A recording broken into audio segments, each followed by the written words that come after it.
भारत दुनिया के सबसे विविध प्राकृतिक खजानों में से एक का घर है। ये तो हम सब जानते हैं।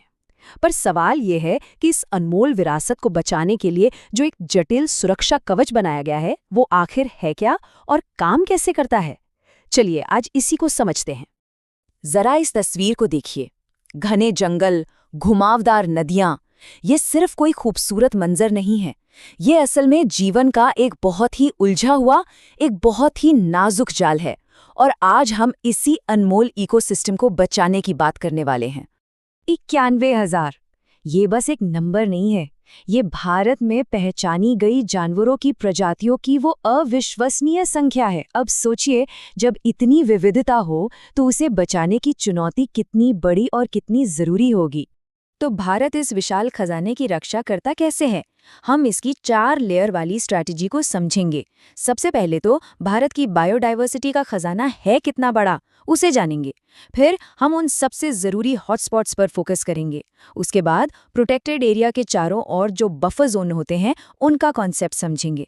फिर जो हमारी बहुत ज़रूरी वेटलैंड्स हैं, उनके संरक्षण को देखेंगे। और आखिर में वो कानूनी ढांचा जानेंगे जो इन सबको एक साथ बांध कर रखता है।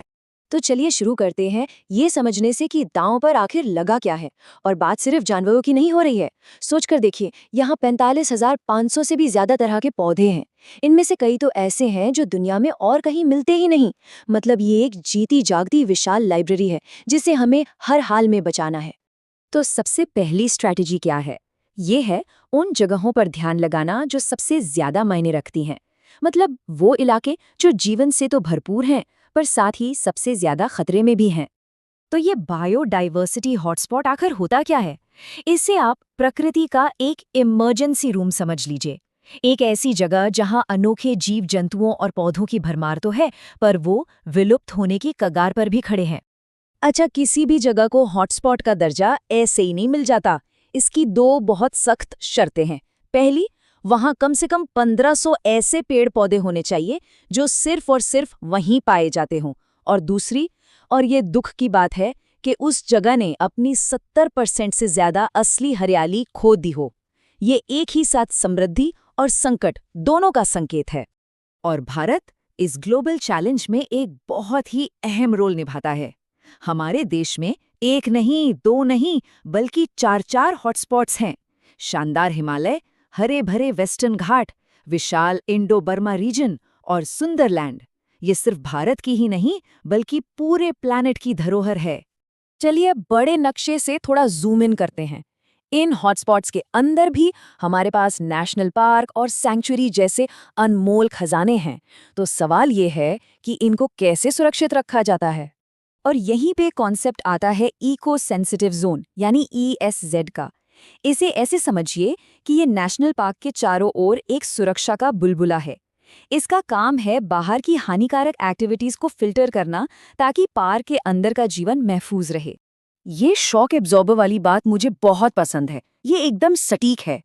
ये जोन एक तरह से डेवलपमेंट के झटकों को खुद सोख लेते हैं, ताकि जो प्रोटेक्टेड एरिया का नाजुक इकोसिस्टम है उस पर सीधा असर ना पड़े। तो ये काम कैसे करता है? इसके लिए एक बहुत ही स्मार्ट 3 लेवल का सिस्टम है। कुछ चीजें जैसे कि कमर्शियल माइनिंग, वो तो पूरी तरह से बैन है। कुछ पर सख्त नियम कानून है, जैसे होटल या रिजॉर्ट बनाना। और जो स्थानीय लोगों की रोजमर्रा की जिंदगी है, जैसे खेतीबाड़ी, वो चलती रह सकती है। ये सब संतुलन बनाने के बारे में है, प्रकृति को भी बचाना और लोगों की जरूरतों का भी ध्यान रखना। अब हम एक ऐसे इकोसिस्टम की तरफ बढ़ते हैं जिसे अक्सर लोग नजरअंदाज कर देते हैं, पर जो जीवन के लिए अविश्वसनीय रूप से महत्वपूर्ण है। आर्द्र भूमि यानी कि वेटलैंड्स। ये जो गीले दलदली इलाके होते हैं ना, ये एक तरह से कुदरत के गुर्दे हैं। पानी को साफ करते हैं और न जाने कितनी प्रजातियों को घर देते हैं। और भारत रामसर कन्वेंशन नाम के ग्लोबल अग्रीमेंट के तहत इन जरूरी इलाकों को बचाने के लिए अपनी कोशिशें तेज कर रहा है। और ये सिर्फ खोखली बातें नहीं हैं, नतीजे साफ दिख रहे हैं। जरा इस ग्राफ को देखिए। सिर्फ 1 दशक के अंदर भारत ने अपने प्रोटेक्टेड रामसर साइट्स की संख्या 26 से बढ़ाकर 85 कर दी है। ये कंजर्वेशन की दुनिया में एक बहुत बड़ी छलांग है। चलिए कुछ नए सितारों से मिलते हैं। तमिलनाडु का नंजरायण और कजुएली बर्ड सैंक्चुरी और मध्य प्रदेश का तवा रिजर्वॉयर अब इस प्रतिष्ठित लिस्ट का हिस्सा बन चुके हैं। ये सिर्फ खूबसूरत तस्वीरें नहीं हैं, ये वेटलैंड्स असल में सेंट्रल एशियन फ्लाईवे पर सफर करने वाले प्रवासी पक्षियों के लिए जरूरी एयरपोर्ट्स जैसे हैं। यहाँ वो रुकते हैं, आराम करते हैं और अपनी लंबी यात्रा के लिए एनर्जी लेते हैं। ये एक इंटरनेशनल हाईवे है जिसे हमें हर हाल में खुला रखना है।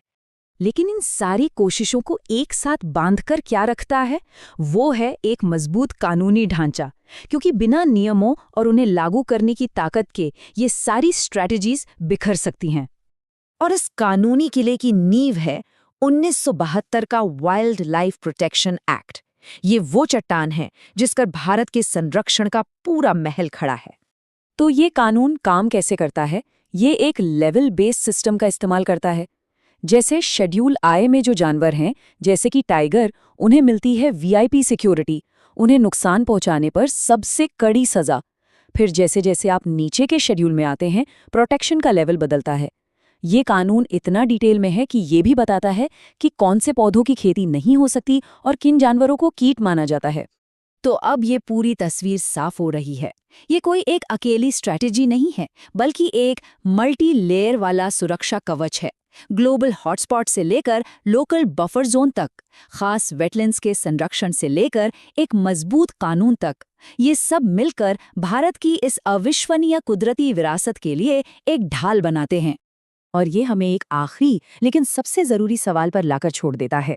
एक देश के तौर पर हम विकास की तेज रफ्तार और अपनी इस अनमोल प्राकृतिक विरासत को बचाने की जिम्मेदारी के बीच ये नाजुक संतुलन आखिर कैसे बना सकते हैं?